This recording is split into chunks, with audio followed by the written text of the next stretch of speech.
हाँ जी, good evening. एक बहुत खतरनाक चीज़ हो गई है जो कि आपके लिए बहुत ज़्यादा बेनिफिशियल होने वाली है। अगर आप चार्टर्ड अकाउंटेंट बन चुके हैं तो आज से ही आप माने जाएंगे कि आप पोस्ट ग्रेजुएट भी हैं। कॉन्ग्रेचुलेशंस। और अगर आप सीए नहीं बने हैं, सीए स्टूडेंट है, तो बहुत जल्दी जैसे ही सीए की क्वालिफिकेशन आपको मिल जाती है, आप साथ साथ क्वालिफिकेशन के साथ साथ माने जाएंगे आप पोस्ट ग्रेजुएट भी हैं। अब इससे होगा क्या? आपकी इनकम इंक्रीज होने वाली है, नहीं होने वाली। अभी तक हम पोस्ट ग्रेजुएट नहीं माने जाते थे, पोस्ट ग्रेजुएट छोड़िए अंडर ग्रेजुएट भी नहीं माने जाते थे। अब से सीधा पोस्ट ग्रेजुएट माने जाएंगे। कैसे इनकम इंक्रीज हो जाएगी? नहीं होने वाली। तो फिर फ़ायदा होगा क्या? डिस्कस करते हैं।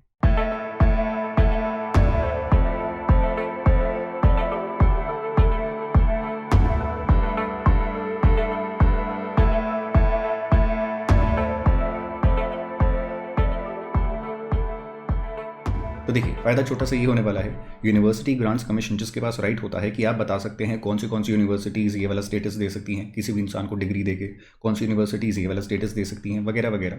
उन्होंने क्या कर दिया है, हमारी क्वालिफिकेशंस को, सीए, सीएस, सीएमए, इन तीनों की ही क्वालिफिकेशंस को, डिग्रीज़ को नहीं, ये डिग्रीज़ कभी भी नहीं थी, इन क्वालिफिकेशंस को दे दिया है स्टेटस ऑफ पोस्ट ग्रेजुएशन। जिसकी वजह से होने क्या वाला है, आप कोई भी हायर स्टडीज़ अगर करना चाहते हैं, जो कि ये आपको मिलने के बाद ही हो सकती थी, वो हायर स्टडीज़ अब आप कर पाएंगे जो कि आप पहले नहीं कर पा रहे थे। मैंने आपको कुछ दिन पहले ही बताया था एक वीडियो बना के कि अगर आपको शानदार रेगुलर कॉलेज मिलता है बीकॉम, बीबीए वगैरह वगैरह करने के लिए, यानी कि आपकी 98% या फिर उससे ऊपर आती है 12th के अंदर, आपको शानदार कॉलेज मिल रहा है अंडर ग्रेजुएशन के लिए, करिए। उससे आपकी 1 डेढ़ 2 साल डिले हो जाएगी आपकी सीए की पढ़ाई, लेकिन कोई दिक्कत नहीं है, आप कर सकते हैं, शानदार एक्सपीरियंस होने वाला है। बट अगर शानदार कॉलेज नहीं मिलता है, रेगुलर कॉलेज मत करिएगा, टाइम वेस्टेज होगी।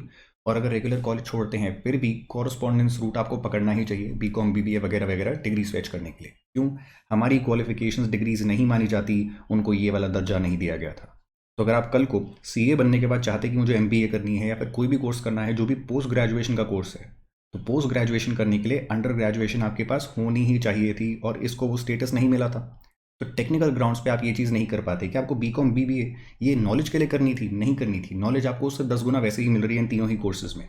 लेकिन टेक्निकल ग्राउंड्स पे पीछे रहने की वजह से आपको ये चीज़ करनी पड़ती थी, चाहे कॉरस्पॉन्डेंस वाले रूट से ही सही। तो वो इनकम में आपको कुछ भी ऐड नहीं कर रहा था, बस टेक्निकली आपको इक्विप कर रहा था कि आप पोस्ट ग्रेजुएशन अगर करना चाहते हैं कल को तो कर सकते हैं। आज के टाइम पे कुछ भी करने की ज़रूरत नहीं है।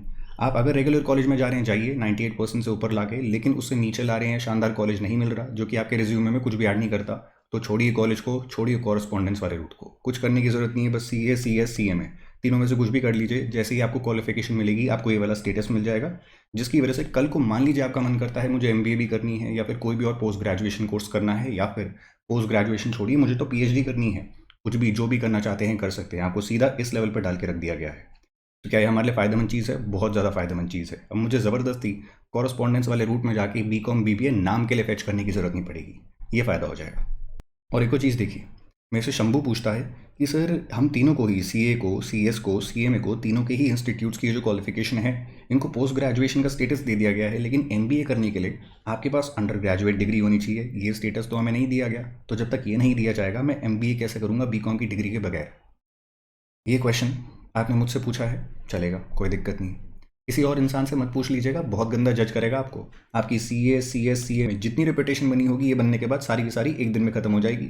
अगर आप पोस्ट ग्रेजुएट बन चुके हैं, आपको ये स्टेटस दे दिया गया है कि आप ऑटोमेटिकली अंडर ग्रेजुएट माने ही जाएंगे। बिल्कुल, ये आप तभी बन सकते हैं जब आपके पास ये होती है। आपको किसी इंसान ने बताया उसने 12th क्लास पास कर ली है, आप अगले सवाल की तरह ये पूछते हैं कि तूने 10th क्लास पास करी है या नहीं करी है, क्या करेगा? कोई जज ही करेगा वो।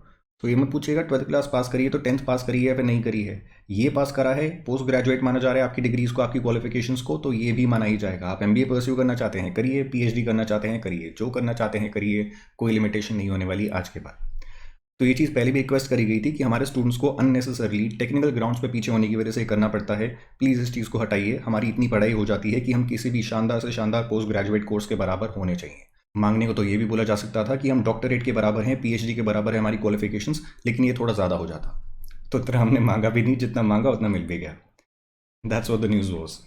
आप बताइएगा आपकी क्या इंटरप्रिटेशन है इस नोटिफिकेशन की? आपको क्या लगता है आपके लिए फ़ायदेमंद हो सकती है या फिर नहीं हो सकती? और अगर हो सकती है तो कल को जाके क्या हायर स्टडीज़ आप परस्यू करना चाहेंगे? मैं आपसे मिलूंगा नेक्स्ट वीडियो में। Take care of yourself, bye bye.